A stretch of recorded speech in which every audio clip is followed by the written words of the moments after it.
Este áudio é uma tradução do curso em Comunicação Não Violenta proposta por Marshall Rosenberg, que é gravado originalmente em inglês e está disponível no YouTube. Estou gravando esse áudio porque não encontrei ele disponível em português e porque foi uma maneira que eu encontrei de retribuir o conhecimento valioso que eu adquiri estudando comunicação não violenta.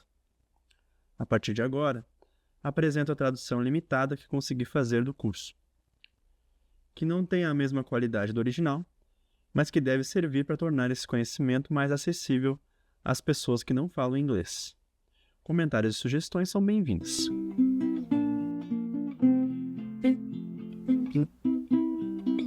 Esta é a sessão 1 do curso Comunicação Não Violenta com Marshall Rosenberg.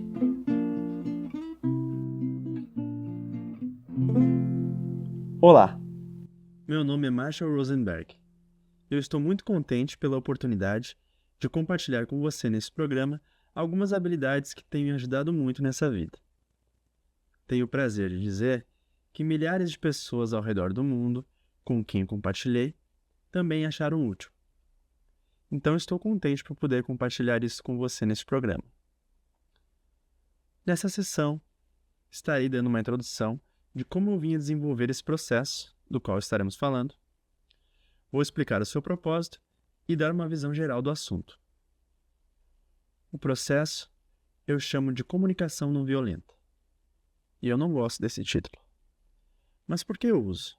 Bem, eu uso porque ao longo dos anos isso me conecta com pessoas ao redor do mundo que acham o nosso treinamento muito valioso para suas vidas e para suas atividades políticas. Então, eu tenho usado esse nome porque ele me conecta com essas pessoas. Mas por que eu não gosto do título? Bom, as razões são as mesmas pelas quais Gandhi não gostava da expressão não violenta, porque expressa algo que não é. E a comunicação não violenta foca no que nós queremos, não somente do que não queremos. Além disso, comunicação é apenas uma pequena parte do que irei compartilhar. Esse processo consiste num sistema valioso através do qual nós tentamos viver. Está associado à linguagem, pensamento, habilidades de comunicação e meios de influência que suportam essa maneira de viver. Agora eu gostaria de dar uma ideia de como esse processo se desenvolveu. Minha preocupação com essas questões começou na infância, por volta do verão de 1943, quando nossa família se mudou para Detroit. Na segunda semana após nossa chegada, eclodiu um conflito racial. Nosso bairro ficava no centro da violência e passamos 4 dias trancados em casa. Naquela semana, mais de 30 pessoas foram mortas em nossa vizinhança. Aquilo ficou gravado em mim, de que este é um mundo no qual as pessoas querem te machucar por causa da cor da sua pele. E quando fui pela escola pela primeira vez, descobri que o nome pode ser tão perigoso quanto a cor da pele. Quando o professor disse meu nome durante a chamada, 2 meninos me encararam e perguntaram: "Você é Kiki?" Eu nunca tinha ouvido aquela expressão. Nem sabia que algumas pessoas utilizavam isso de maneira depreciativa para se referir aos judeus. Depois da aula, os 2 já estavam me esperando. Eles me jogaram no chão, me chutaram e me bateram. Ao mesmo tempo, eu tive uma outra experiência poderosa, bem diferente da violência que eu via nas ruas. Eu via que a violência não era necessariamente a natureza do ser humano. Eu tive sorte suficiente para ver pessoas exercendo a compaixão em condições difíceis. Por exemplo, minha avó, com quem eu vivia, ficou paralisada. A minha mãe cuidava dela. E toda noite, um dos meus tios vinha ajudar a cuidar dela. E eu mal podia esperar para que ele viesse. Eu via ele tomar conta dela. Limpava, dava remédio. E o que mais me chocava era que o tempo todo, enquanto ele estava fazendo isso, ele mantinha um sorriso no rosto. Eu era um menino, mas eu via que o trabalho que ele estava fazendo não era fácil. Limpar alguém, dar remédios. Mas o tempo todo ele mantinha aquele sorriso no rosto. Então eu via esse aspecto do ser humano, que sentia satisfação em contribuir para o bem-estar de outros. Então 2 questões ficaram na minha cabeça durante esses dias. E essas perguntas eram: O que acontece para que as pessoas sintam satisfação com o sofrimento dos outros? E o que eles fazem querer contribuir para esse sofrimento? E o que acontece com nós, seres humanos, que nos mantém no processo de compaixão, sentindo satisfação em contribuir para o bem-estar dos outros? Eu quero aprender mais sobre isso. Eu quero aprender o que contribui para a violência, então eu poderei fazer o que for preciso para transformar isso, prevenir. E eu quero aprender tudo o que eu puder sobre o que ajuda os seres humanos a se manterem conectados com o que eu acredito que seja a nossa natureza. A natureza é compassiva. E eu quero fazer o que eu puder para viver dessa maneira e compartilhar o que eu aprender com os outros. Quando chegou o momento de eu decidir o que eu iria fazer da vida, eu decidi estudar psicologia. Por que eu escolhi isso? Bom, eu pensei que esse tema me ajudaria com aquelas duas perguntas. O que contribui para as pessoas serem violentas? E que tipo de aprendizado ajuda as pessoas a se manterem conectadas com a sua natureza compassiva? Então eu fui para a universidade, com a ideia de me tornar um psicólogo clínico. Meu pensamento foi o de que as pessoas que agem da forma violenta devem ter algum tipo de disfunção mental, algum tipo de distúrbio. Então eu aprenderia como curar essa doença. No caminho para conseguir meu grau de doutor em psicologia, eu tive a boa experiência de ter aula com um professor meu chamado Michael Hawking. Ele me ajudou a ver que as escolhas que eu havia feito por psicologia clínica tinham algumas limitações. Primeiro, ele me mostrou que a psicologia e a psiquiatria não usava nenhuma pesquisa científica para documentar essas palavras que eles usavam para diagnosticar as pessoas. E ele também me mostrou que se olharmos o problema do porquê as pessoas são violentas como uma forma de doença, negligenciamos o modo como a sociedade é estruturada para contribuir para que as pessoas se comportem dessa maneira. Ele me ajudou a ver que diagnosticando as pessoas como doentes mentais e acreditando que a violência era causada por essas doenças, tiraria o foco da educação que é fornecida por uma estrutura que cria a violência. Eu aprendi aquilo quando já estava quase concluindo meu doutorado. Então foi um pouco decepcionante ter passado mais ou menos 8 anos na universidade aprendendo essa profissão e então, quando eu já estava quase me formando, descobri as suas limitações. Bom, quando eu completei minha graduação, eu decidi começar a trabalhar em consultório, tentando ajudar as pessoas a transformarem a violência. Mas eu descobri que as ferramentas que eu aprendi a usar, as ferramentas de psicanálise, terapia e outros treinamentos psicológicos que eram utilizados na época, não funcionavam muito bem, no sentido de que levava muito tempo e eu não conseguia ver nenhuma mudança grande acontecendo nas pessoas. Sim, elas pareciam gostar de vir até mim, ter alguém para ouvi-las, mas eu não estava vendo nenhuma mudança grande de verdade acontecendo nas suas vidas. Então eu decidi recomeçar com algumas perguntas diferentes daquelas com as quais eu fui encorajado a perguntar a mim mesmo durante o meu treinamento em psicologia. Ao invés de diagnosticar o que havia errado com as pessoas, o que as tornavam violentas e tentar curá-los, eu decidi começar com uma pergunta diferente. Como somos feitos para viver? Agora, onde eu poderia encontrar essa informação? Bom, por mais de um ano eu estudei religião comparada, um campo de estudos das ciências religiosas que analisa as diferentes interpretações de temas e ideias comuns para diferentes religiões do mundo. Fiz isso acreditando que estariam cada uma delas tentando definir essa pergunta. Como somos feitos para viver?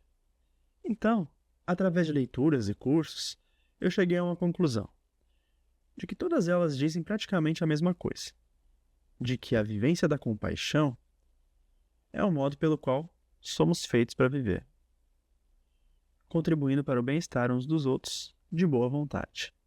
Toda alegria e satisfação se torna natural quando usamos nossos potenciais para servir e contribuir ao bem-estar geral. Cada religião falava sobre isso, talvez de uma forma diferente, mas eu noto a mesma mensagem, de que a nossa natureza como seres humanos é usarmos nosso enorme potencial ao serviço da vida, para enriquecer a nossa vida e das demais pessoas. Percebendo e vendo que isso está no núcleo de todas as religiões que eu estudei, uma pergunta óbvia que veio para mim.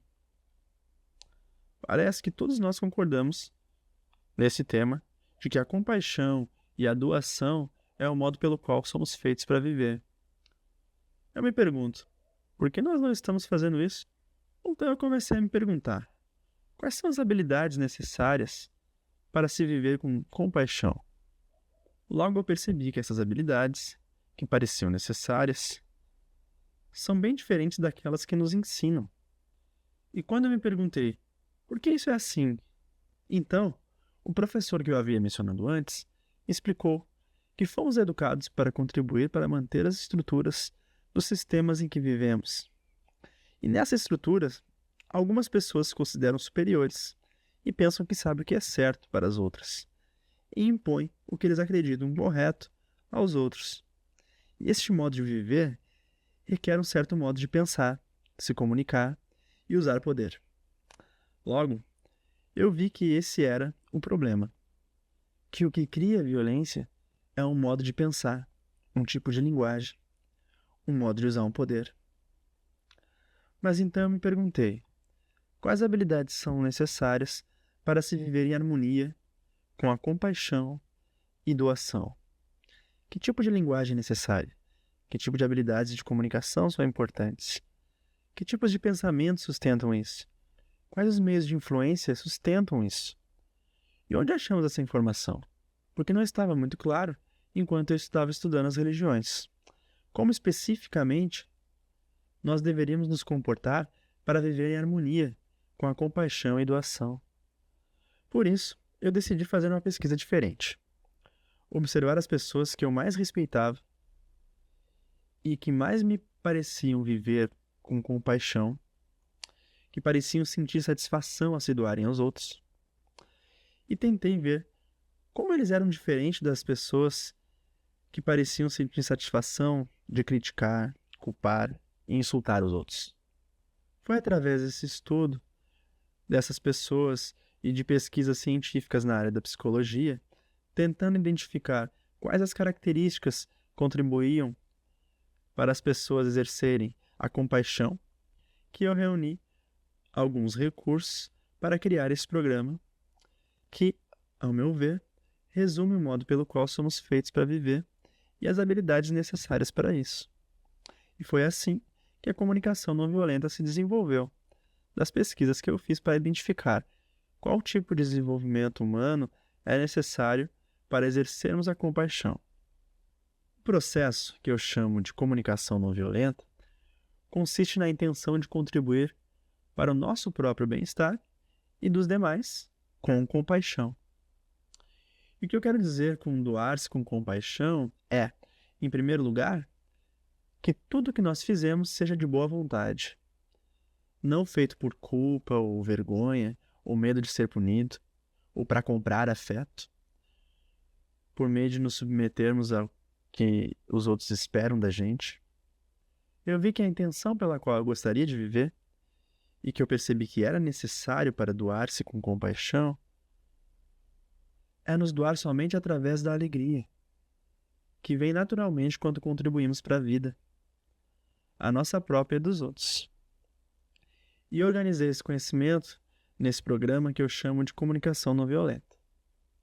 No tempo que eu aplicava a psicologia em atendimentos particulares, as pessoas vinham a mim por estarem com depressão, crianças eram enviadas a mim porque tinham problemas na escola, casais vinham a mim por problemas de relacionamento. E eu percebi que esse processo que eu estava desenvolvendo era muito mais efetivo como ferramenta de cura para essas pessoas do que aquilo que eu fui ensinado a fazer estudando psicologia na universidade. No início eu fiquei chocado, porque era muito diferente do que eu havia sido treinado, como analisar as pessoas e fornecer psicoterapia. Parecia tão simples apenas mostrar-lhes como diferentes maneiras de agir, pensar, se comunicar e usar o poder poderia corrigir problemas que costumavam levar meses e não tinham os mesmos resultados.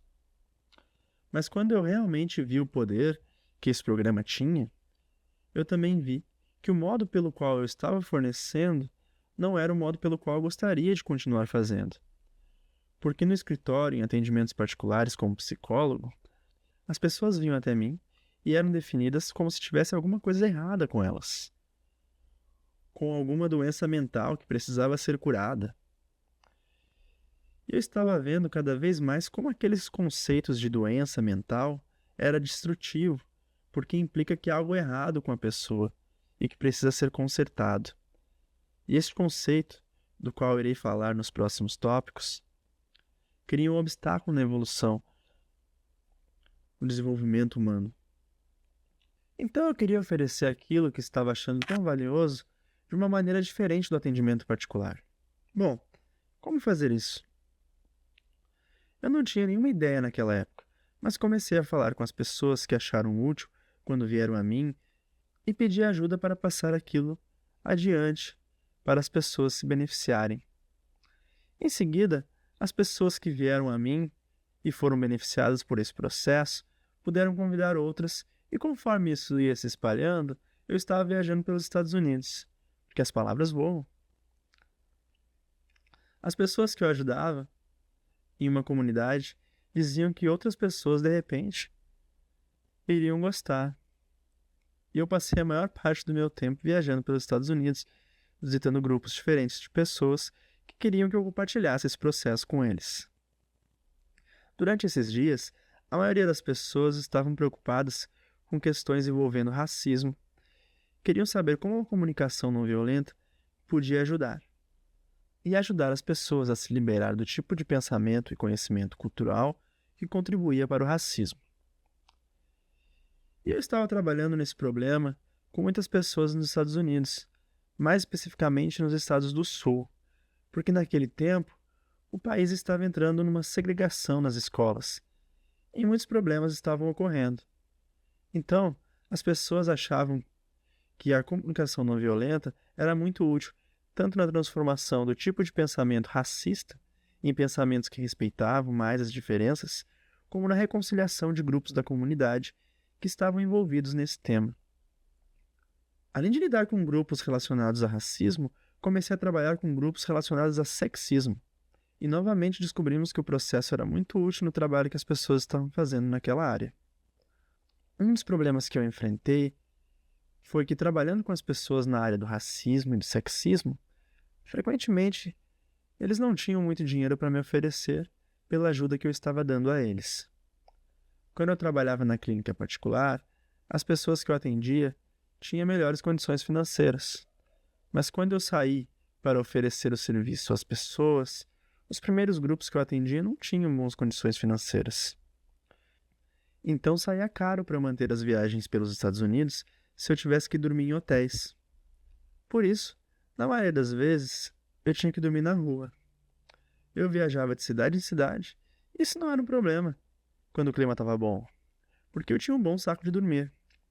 Mas é claro que era bem desconfortável no inverno ou quando chovia. Um dia, enquanto eu dirigia para o Kansas, eu estava quase parando, porque já era noite, e eu precisava dormir um pouco antes de voltar para casa. O problema é que estava chovendo muito, e quando isso acontecia eu precisava me proteger da chuva. Então eu parei na cidade mais próxima e procurei um local com área coberta. Tirei meu saco de dormir, desci do carro e fui dormir. Mas aí a polícia chegou, querendo saber quem era aquela pessoa estranha que estava dormindo naquele local, e pareciam um pouco preocupados comigo. Me fizeram levantar, andar em direção ao meu carro, com as mãos para o alto, enquanto me interrogavam sobre por que eu estava ali. Eu contei aquela história a alguns amigos, e alguns meses depois, eles estavam num workshop comigo, e eles mexeram comigo. E aí, macho, continua brigando com os policiais com seu saco de dormir? Uma mulher que participava do treinamento, quando ouviu isso, me perguntou: Macho, por que você dorme na rua assim? Eu disse: bem, muitas pessoas que me convidam para as suas comunidades não têm muito dinheiro. E dormir em hotéis sai muito caro para mim. Eu não me importo de dormir na rua. O problema é que às vezes, quando chove, é um pouco constrangedor ter que ir até a cidade e dormir na frente de algum edifício. No último dia desse workshop, essa mulher veio a mim e disse: tenho algo que gostaria de te oferecer. E ela me deu um cheque com uma boa quantia em dinheiros. E eu fiquei chocado. Eu disse: o que é isso? E ela disse: tem coisas escritas aí. Eu falei: eu tô vendo. Mas pra que é? Ela disse: não quero mais que você durma na rua. Use esse dinheiro para dormir em hotéis. Vai ser mais confortável. Eu agradeci a sua gentileza, mas devolvi o cheque. E ela disse: "Por que você está me devolvendo?" Eu disse: se eu pegasse esse dinheiro, eu certamente não iria usar com hotéis. E ela me disse: "E o que você faria com ele?" Eu disse: "Bom, primeiro eu usaria para comprar um carro no qual eu pudesse dormir dentro. E depois eu compraria um computador, pois com isso eu poderia ter uma lista de e-mails, organizar melhor todo o trabalho que eu tenho para fazer e potencializar minha capacidade de propagar o que eu estudo. Faria as coisas ficarem muito mais fáceis." Ela me devolveu o cheque e disse: "Por favor, então compre o carro e o computador. Mas sabe o que me ajudaria? Se você tivesse uma organização sem fins lucrativos. Eu poderia deduzir esse dinheiro, então me ajudaria bastante se você pudesse fazer isso." Eu disse: "Sabe, algumas pessoas já me disseram que me traria algumas vantagens formar uma organização sem fins lucrativos." Então foi o que eu fiz. Formei uma organização sem fins lucrativos chamado The Center of Nonviolent Communication, o Centro da Comunicação Não Violenta. Então eu pensei: como se inicia uma organização, sendo que estava difícil para mim fazer tudo isso sozinho? Então eu enviei uma carta para pessoas ao redor dos Estados Unidos e Canadá que tinham achado a minha formação útil e convidei para nos reunirmos, caso eles tivessem interesse em compartilhar comigo esse desafio. Eu fiquei encantado ao descobrir que 23 pessoas aceitaram o meu convite, e eles tinham esse interesse em comum, de trabalhar comigo, para tornar o treinamento mais disponível. Mas eles foram tão eficazes em me levar para vários lugares nos Estados Unidos e Canadá, que eu via, dia após dia, como era valioso o processo, quantas pessoas estavam usando, de tantas maneiras. Então eu vi que era muito importante torná-lo independente da minha disponibilidade. Exatamente nessa época eu estava lendo um trabalho de Paulo Freire no Brasil. Ele era chefe do Departamento de Educação no Brasil, onde havia uma taxa de alfabetização muito baixa, e ele veio com um programa muito criativo para aumentar a alfabetização no Brasil. Em vez de depender de professores bem treinados para ensinar leitura, ele desenvolveu um programa muito inteligente, muito simples, em que as pessoas que estavam aprendendo poderiam vir a ensinar outras. Através desse processo, ele espalhou rápido as habilidades de alfabetização em todo o Brasil. Mas ele fez algo mais, que também foi muito inteligente. Ele integrou nesse ensino de alfabetização ideias para levar as pessoas a pensarem como seu governo estava trabalhando e qual poder elas tinham para mudar as coisas que não estavam em harmonia com seus valores. Dentro de um curto período de tempo, ele estava conseguindo com que cerca de 85% das pessoas fossem alfabetizadas, sendo que quando ele começou, havia cerca de 3%. Bem, isso realmente me estimulou e eu pensei: será que eu posso fazer um processo tão claro que eu poderia ensinar outras pessoas a passar esse conhecimento adiante? E eu comecei esse experimento em 3 cidades que eu estava trabalhando na maior parte do tempo: São Francisco, na Califórnia, Toronto, no Canadá, e Norfolk, na Virgínia. E eu encontrei pessoas que estavam achando muito útil o processo e expliquei para eles como é que eu oferecia esse conhecimento e mostrei como é que eles poderiam ensinar os outros. Antes que eu soubesse, essas equipes ensinaram outras equipes nos Estados Unidos, e então uma mulher em uma das cidades da Califórnia achou que esse processo poderia ser útil para as pessoas na Suíça. Ela disse: "Se eu voltar para a Suíça e contar às pessoas e elas ficarem interessadas, você iria lá?" E ela voltou para casa, encontrando as pessoas que estavam interessadas, e em seguida eu fui para a Suíça e apliquei o processo. E quando as pessoas dos Estados Unidos souberam que eu havia ido para a Suíça, eles disseram: "Bem, nós conhecemos umas pessoas na Alemanha." E, bom, lá estava eu na Alemanha. E logo após eu comecei a ir para a Europa. Isso já faz uns 30 anos. E nesses 30 anos, nosso processo se espalhou pelo mundo inteiro. E agora nós já temos projetos que vão em aproximadamente 50 países. Nós contamos com uma equipe de 200 pessoas aproximadamente. E essas pessoas são capacitadas para formar outras pessoas que irão ensinar outras pessoas e assim por diante.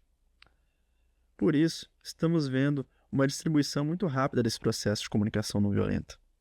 Agora que eu dei uma ideia do propósito da comunicação não violenta, que é para nos fornecer uma linguagem com pensamento, comunicação e meios de influência que nos permitam nos conectarmos com nós e com os demais, de forma que promova a doação e compaixão, gostaria de esclarecer sobre a estrutura do processo em si. Nas sessões seguintes veremos esses componentes com mais detalhes, mas por ora, deixe-me apenas dar uma visão geral dos elementos que a comunicação não violenta utiliza para criar doação e compaixão. Em primeiro lugar, existe uma transformação radical na linguagem. Por cerca de 10 mil anos, sobre a maioria dos povos do nosso planeta, tem atuado de acordo com o que eu chamo estruturas de dominação. Estruturas nas quais algumas pessoas afirmam ser superiores e ter o direito de controlar outros, porque elas sabem o que é melhor. Algumas dessas pessoas se intitulam reis, outras se intitulam czar ou imperador, mas independente de como elas se intitulam, é muito importante para que essas estruturas se mantenham no poder que o povo seja educado para ser obediente a eles. Então, como é que você educa um povo para ser submisso e obediente? Bem, você precisa lhes ensinar uma língua na qual eles se desconectam dos seus próprios poderes e permitir que as autoridades os guiem em relação a como eles foram feitos para viver. Isso requer uma linguagem estática, que descreve o que as pessoas são, se elas são boas, ruins, certas ou erradas, normais ou anormais. Então, para manter as estruturas de dominação, um componente central é educar as pessoas com uma linguagem estática, que usa o verbo ser de modo que condene as pessoas pelos seus comportamentos, suas aparências, sua inteligência. E além dessa linguagem, que eu chamo de linguagem de dominação, também é importante ensinar a pessoa uma justiça retributiva. A justiça retributiva basicamente implica que se você for julgado como ruim pelas autoridades, você merece sofrer, ser punido. Se você for julgado positivamente pelas autoridades, é bom, então merece ser recompensado. Eu penso que essa combinação de ensinar as pessoas a pensar dessa forma estática, em termos de bom, mal, certo, errado, normal, anormal, apropriado, inapropriado, mentalmente normal, mentalmente doente, essa maneira de pensar, combinada com a justiça retributiva, baseada em punição ou recompensa, eu acredito que isso está no coração da violência no nosso planeta. A comunicação não violenta nos oferece uma linguagem diferente dessa linguagem que implica que as pessoas merecem ser punidas ou recompensadas. Ela focaliza a nossa atenção nas necessidades humanas, se as necessidades humanas estão sendo atendidas ou não. Quando não estão atendidas, obviamente, iremos procurar meios para que possamos nos comportar de maneira a atender ou nutrir essas necessidades. Isso é uma maneira totalmente diferente de pensar. Assim, em vez de julgar se algo é certo ou errado, para determinar se as pessoas devem ser punidas ou não, recompensadas ou não, a comunicação não violenta se concentra no que está acontecendo com as suas necessidades. Se nossas necessidades não estão sendo satisfeitas pelo que está acontecendo, tomamos medidas que atendam às nossas necessidades. Se as necessidades estão sendo satisfeitas, vamos celebrar. Então, nós saímos da linguagem de dominação, da linguagem que julga o que as pessoas são, para a comunicação não violenta, que nos mostra outras formas importantes da comunicação que nos permite nos expressar de maneira a compreender as necessidades das pessoas. Primeiro, a comunicação não violenta sugere clareza sobre as ações que estão fazendo com que as necessidades sejam atendidas ou não.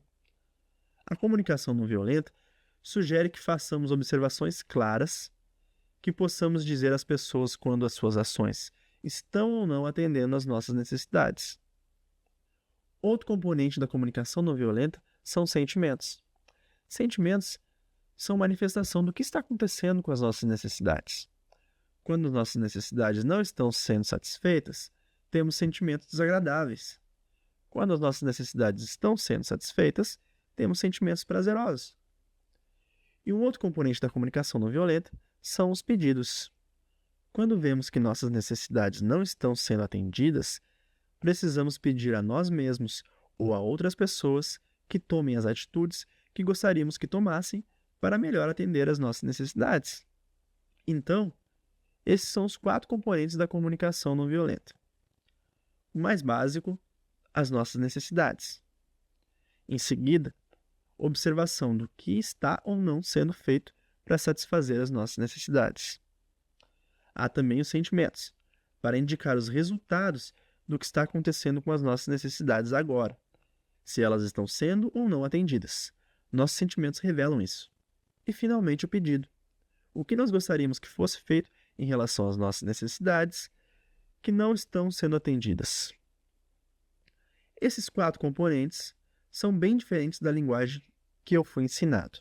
Eu frequentei escolas por 21 anos, e naqueles anos na escola, nunca me perguntaram, por exemplo, quais eram as minhas necessidades, ou quais eram os meus sentimentos, e raramente me perguntaram quais eram as minhas solicitações. As escolas que eu frequentei eram basicamente escolas nas quais os professores usam linguagem dos julgamentos, em que eles dizem se você está fazendo está certo ou errado, bom ou mal, e assim por diante. Nesse ambiente, não aprendemos uma linguagem de vida. Aprendemos uma linguagem que nos orienta a acreditar e fazer o que as autoridades decidem. Mas a comunicação não violenta nos mostra como fazer esses 4 componentes ficarem claros para as pessoas. Esses 4 componentes basicamente respondem a 2 perguntas. O que estamos vivenciando neste instante? É quando dizemos o que está contribuindo para o nosso bem-estar, como nos sentimos e quais necessidades estão por trás dos nossos sentimentos, que respondemos à questão do que estamos vivenciando num dado momento. A segunda pergunta que a comunicação não violenta procura responder é: o que deixaria a vida mais maravilhosa? E é aí que nossos pedidos entram. Dizemos o que gostaríamos para que a vida se tornasse mais maravilhosa. Então, a comunicação não violenta envolve compartilhar o que estamos vivenciando e o que tornaria a vida mais maravilhosa e receber da mesma informação de outras pessoas para se conectar com o que elas estão vivenciando e o que tornaria suas vidas mais maravilhosas. Na minha experiência, quando nos conectamos nesse nível, o que cada um de nós está vivenciando e o que tornaria a vida de cada um de nós mais maravilhosa, nós encontramos formas de satisfazer melhor as necessidades de todos com compaixão. Mas precisamos evitar o seguinte: primeiro, precisamos evitar qualquer linguagem que soe como crítica ou atribuição de culpa ou insultos. Depois, nós precisamos evitar apresentar nosso pedido aos outros de modo que eles ouçam como uma ordem.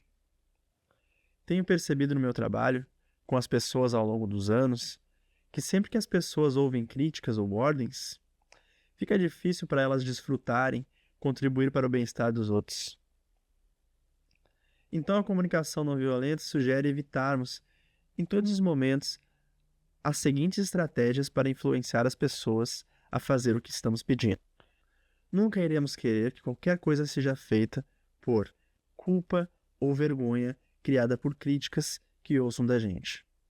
E queremos deixar isso bem claro para as pessoas. Eu penso que sempre que influenciarmos as pessoas com críticas, atribuição de culpa ou insultos, mesmo se eles acabarem fazendo o que pedimos, sairá muito pesado para nós. Porque então, eles não estarão se doando com compaixão, de coração. Na verdade, eles estão se doando para evitar vergonha ou culpa. E quando as pessoas fazem as coisas com essa energia, acredito que temos prejuízo para ambas as partes, em qualquer relacionamento. A comunicação não violenta sugere também que evitemos sempre qualquer uso de punição. Isso costuma chocar muitas pessoas ao redor do mundo por onde eu trabalho, pois elas têm a ideia de que sem punição teremos anarquia, violência e todo tipo de coisas horríveis acontecendo. Elas acreditam que a única maneira de ter ordem é através de um sistema de justiça pelo qual o povo é punido se não fizer o que as autoridades pensam ser certo. Nas sessões seguintes eu irei mostrar como podemos resolver conflitos sem qualquer tipo de punição, mas que não é fácil para muitas pessoas se sentirem confortáveis com esse trabalho, porque elas têm frequentado escolas, famílias, governos, que todos foram criados com base na justiça retributiva. A ideia de que há coisas certas e que você deve fazer. E se você não fizer, então você merece sofrer pelo que tem feito. E se você fizer as coisas que são definidas como corretas pelas autoridades, então você merece ser recompensado. Então, quando eu sugiro outras alternativas para resolver conflitos, diferente do sistema de punição e recompensa, isso choca demais as pessoas. Uma coisa que ajuda é quando eu digo às pessoas: se você perguntar a si mesmo duas coisas, você verá que a punição e a recompensa nunca funcionam. E quais são essas duas perguntas importantes? Pergunta número 1. Se alguém faz algo que eu não gosto, como eu faço para que esse alguém haja diferente? Bem, se você responder apenas essa pergunta, você poderia achar que a punição às vezes funciona. Porque nós, certamente, podemos pensar que temos evidências que indicam isso. De um tempo que talvez fomos influenciados a fazer algo por medo de punição, ou fomos capazes de influenciar nossos filhos a fazer as coisas porque eles estavam com medo de serem punidos se não fizessem. Assim, se o nosso objetivo é simplesmente fazer as pessoas agir como queremos, punição às vezes funciona. Mas se você fizer a segunda pergunta a si mesmo, eu acredito que você verá que a punição nunca funciona. E qual é essa segunda pergunta? Quais as motivações e razões eu gostaria que a outra pessoa tivesse quando fosse fazer o que eu peço? Quando fazemos essa pergunta, quais as motivações e razões eu gostaria que a outra pessoa tivesse quando ela fosse fazer o que eu peço, logo veremos que sempre que obtemos algo que é feito por medo de punição, por vergonha ou por culpa, acaba saindo pesado, pois essa pessoa nos associa como fontes de uma experiência violenta. Somos vistos como alguém que está preparado para fazer essa pessoa sofrer se ela não fizer o que queremos. E é bem óbvio para todo mundo que isso sai muito pesado. Porque se as pessoas nos veem como fontes de violência, mesmo pequena, ao invés de compaixão, torna muito mais difícil para elas apreciarem, cooperarem conosco. Agora, as pessoas se perguntam por que eu coloco as recompensas na mesma categoria das coisas que eu não gostaria que fossem a motivação ou a razão das outras pessoas para fazerem o que eu quero. Elas dizem: recompensas são legais, elas ajudam as pessoas a fazer as coisas. Eu digo que elas realmente podem motivar as pessoas a fazerem as coisas, mas isso não é a mesma coisa que motivar as pessoas a fazerem as coisas por compaixão, pelo prazer que vem naturalmente ao contribuir para o bem-estar dos demais. Recompensas fazem as pessoas fazerem as coisas com uma energia totalmente diferente, não pelo desejo de enriquecer a vida, mas pelo desejo de ganhar algo que elas querem ganhar. Eu gosto muito do livro do Alfie Kohn, Punished by Reward, Punidos pelas Recompensas, por esclarecer como a recompensa é tão violenta quanto a punição ou castigo. Então, a comunicação não violenta sugere que não só devemos evitar críticas, punições e recompensas, como também alerta sobre o perigo de uma linguagem que nega a responsabilidade. Eu costumo me referir a essa linguagem, que nega a responsabilidade, com a palavra alemã Amtssprache. Eu comecei a usar essa palavra Amtssprache por ter lido sobre o criminoso de guerra nazista chamado Adolf Eichmann.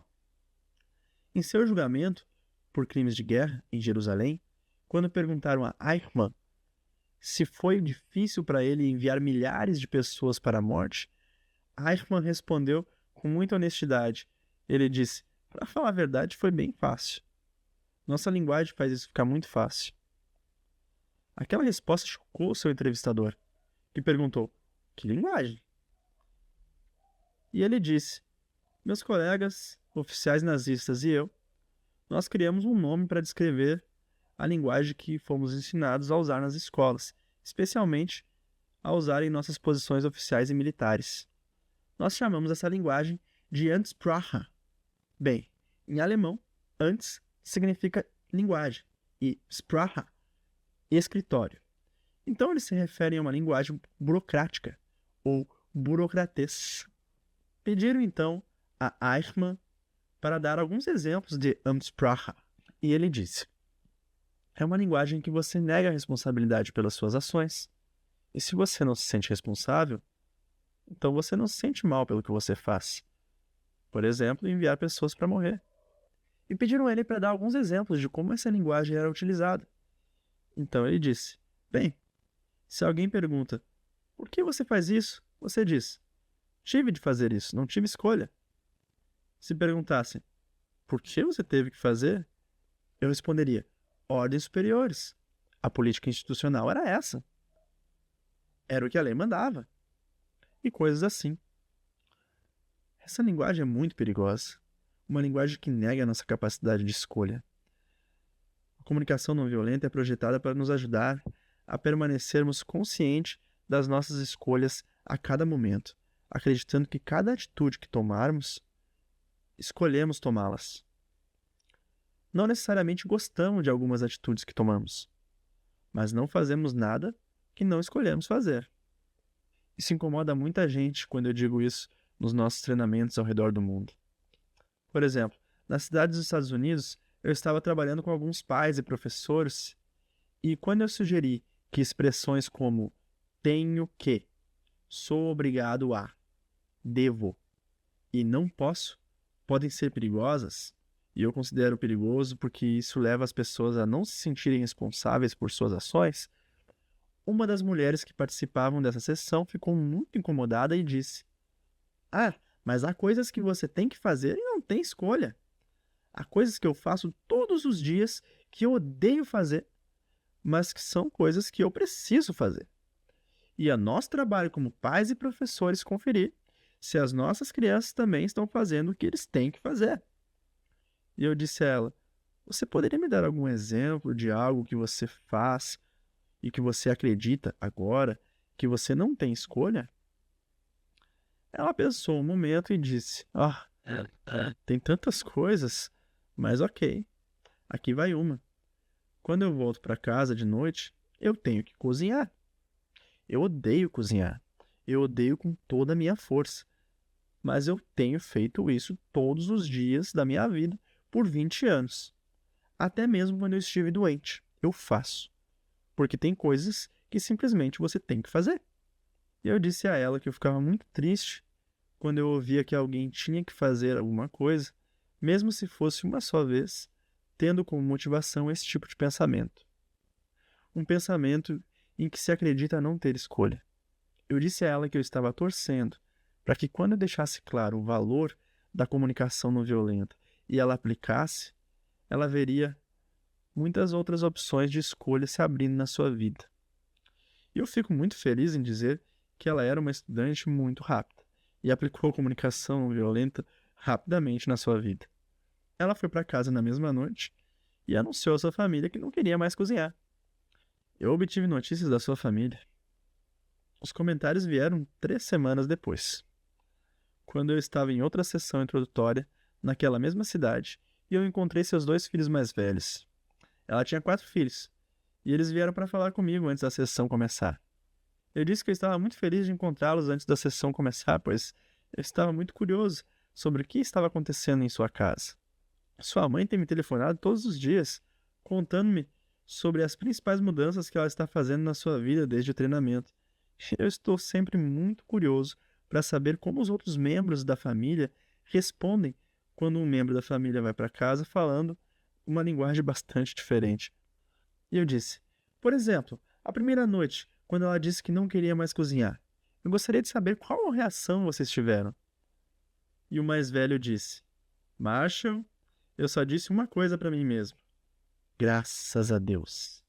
E eu disse: por que você pensou assim? E ele: é que eu falei para mim mesmo que talvez agora ela parasse de se queixar em cada refeição. Aquilo mostrava claramente o que me preocupava sobre qualquer linguagem que nega a capacidade das escolhas, que nos leva a ser frequentemente escravos de autoridades e que não colabora para o nosso bem-estar. Parece que a energia da casa mudou bastante. Então, a comunicação não violenta é uma linguagem que nos deixa mais consciente de que temos escolha a cada momento das nossas vidas. Temos escolhas. Ninguém pode nos obrigar a fazer algo. Meus próprios filhos me ensinaram isso por volta dos 2 anos de idade, que eu não poderia obrigá-los a fazer nada. Eu poderia dizer, por favor, guarde seus brinquedos, agora é hora de jantar. E ele diria, não. E eu diria, você está ouvindo, papai? Eu disse, por favor, guarde os seus brinquedos. Não. Meus filhos me ensinaram. Eu não podia obrigá-los a nada. Eu só podia fazê-los desejar ter tido vontade de fazer. Mas ao fazer isso, eles me ensinavam outra lição. Que se eu os fizessem desejar ter tido vontade de fazer o que eu queria, eles me fariam desejar não ter feito aquilo. Ou seja, se você força alguém de uma maneira e essa pessoa não age por motivações próprias, no máximo ela pode desejar ter tido vontade de agir daquela maneira, para não precisar ter sido obrigada. Porém, a energia das suas ações é pesada, e tanto quem age como quem manda agir sofre com isso. Em outras palavras, violência cria violência, punição cria revolta. Nas sessões seguintes, nós estaremos olhando várias aplicações da comunicação não violenta em nossas vidas. Por exemplo, na sessão 2, eu descreverei como a comunicação não violenta nos ajuda a estar consciente de como nós escolhemos viver e de como nós podemos nos liberar de qualquer doutrinação cultural que interfira na nossa vida e na harmonia dos nossos valores pessoais. Em outras palavras, essa sessão nos mostrará como viver a vida dentro de nós mesmos, que reflete o tipo de mundo em que nós queremos viver. Se não somos capazes de viver de acordo com a natureza íntima das nossas escolhas, será muito difícil para nós contribuirmos para a criação de um mundo exterior que esteja em harmonia com os nossos valores. Na seção 3, estarei descrevendo como a comunicação não violenta nos ajuda a sermos honestos uns com os outros, sem nenhuma crítica, sem atribuição de culpa, sem insultar. Ou seja, como podemos ser honestos, revelando o que estamos vivenciando e o que tornaria a nossa vida mais maravilhosa, mas sem usar crítica ou exigência. Na seção 4, veremos como usar a empatia para se conectar com as mensagens das outras pessoas. E por essa conexão empática, me refiro a como nós vemos o que as outras pessoas estão vivenciando e o que faria suas vidas mais maravilhosas, e como nos conectar a elas dessa forma, independente de como elas se comunicam. Isso é uma das coisas que você poderá fazer em relação às pessoas usando a comunicação não violenta, pois ela não exige a cooperação de outras pessoas para que possamos chegar a essa conexão, onde a necessidade de todos podem ser satisfeitas com compaixão e doação. Nossa capacidade de ouvir o que elas estão vivenciando e o que tornaria suas vidas mais maravilhosas não depende de como elas se comunicam. Grandes oportunidades se abrem para que possamos resolver qualquer conflito sem violência. Na seção 5, veremos como a comunicação não violenta nos ajuda a obter as nossas necessidades afetivas, sendo atendidas em relacionamentos íntimos. Na seção 6, veremos como nós lidamos com autoridades e como assumimos papéis de autoridade, só que fazendo isso, vendo o povo e as autoridades como possibilidades de complementação, não como controladores. E veremos como isso implica ao papel dos pais, professores ou gerentes, ou em qualquer papel em que somos definidos como algum tipo de autoridade. Na seção 7, estarei mostrando como a comunicação não violenta pode contribuir para cura emocional, e veremos como cada um de nós tem o potencial para contribuir para a cura um do outro, quando nos desenvolvemos em uma comunicação empática e nos expressamos com honestidade. Também veremos na seção 7 como a comunicação não violenta nos ajuda quando estamos mediando conflitos de outras pessoas. Seja por convite ou seja por estarmos presentes em uma situação onde podemos usar as nossas habilidades de mediação, mesmo que as pessoas nem sejam cientes de que estamos fazendo isso. Também veremos como a comunicação não violenta nos auxilia a ajudar a trazer a reconciliação entre grupos, onde haja mágoa uns com os outros. Estejam esses grupos na família ou no contexto de negócio, ou até mesmo em grupos de países com conflitos. Na seção 8, vou descrever como a comunicação não violenta pode nos auxiliar em nossos esforços de mudança social. Precisamos não apenas saber como influenciar indivíduos que estão se comportando de maneira que não estamos gostando, mas também precisamos saber como fazer toda a transformação necessária para que essa mudança social ocorra. E isso significa que não são apenas os indivíduos que precisam saber transformar, mas os grupos de indivíduos, independente se esses grupos chamam a si mesmos de gangues ou se chamam a si mesmos de corporações governamentais. Veremos nessa sessão como a comunicação não violenta pode nos auxiliar na mudança social. Na sessão 9, veremos como manter a energia e o estado de consciência que a comunicação não violenta requer. E veremos o papel da celebração e da gratidão, ajudando a nos dar a energia que é preciso para sustentar uma vida de compaixão num mundo que faz disso uma atitude desafiadora. As pessoas que estudaram comunicação não violenta conosco geralmente têm duas coisas para dizer. Primeiro, elas dizem: isso é muito simples, pois basicamente se concentra nessas duas perguntas que descrevi: o que estamos vivenciando e o que tornaria a vida mais maravilhosa. E ouvir essas informações dos outros: o que eles estão vivenciando e o que tornaria suas vidas mais maravilhosas. Por isso, as pessoas falam que é muito simples. Ao mesmo tempo, dizem que é bem difícil. Agora, como uma coisa pode ser tão simples e tão difícil? Bem, é simples. A comunicação não violenta é uma maneira mais natural de ser. Ela simplesmente diz: vamos ficar conectados à vida. A vida dentro de nós. Como qualquer forma de vida, seja de uma árvore ou de um animal, quer estar conectado o suficiente para saber como satisfazer as nossas necessidades. Nesse sentido, o processo é muito simples. Mas a segunda coisa que as pessoas dizem sobre ser tão difícil pode ser em razão de que ela exige nos liberar de séculos de educação e tem abafado o que nós estamos vivenciando. Por trás de uma educação cultural que é projetada para fazer robôs obedientes, não pessoas vivas com compaixão. Mais adiante, nas próximas sessões, veremos como podemos nos conectar com a comunicação não violenta de forma a nos ajudar a viver as nossas vidas mais plenamente.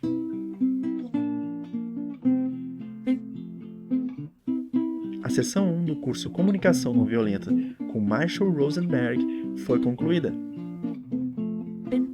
Nosso programa continua com a sessão 2.